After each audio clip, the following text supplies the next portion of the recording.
Today we are going to learn that how to find the factorial.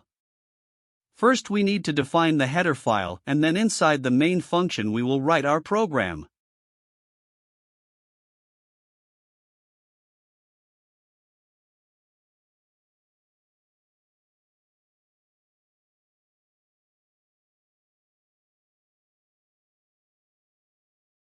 We will take the input from the user.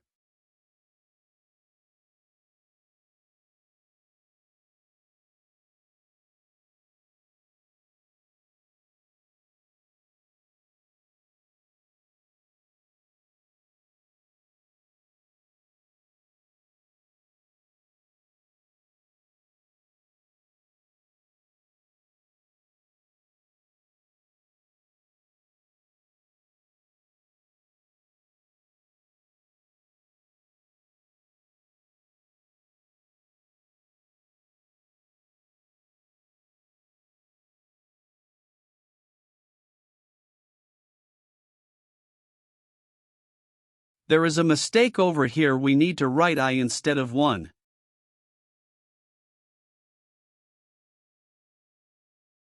We got the output successfully. Please do subscribe the video.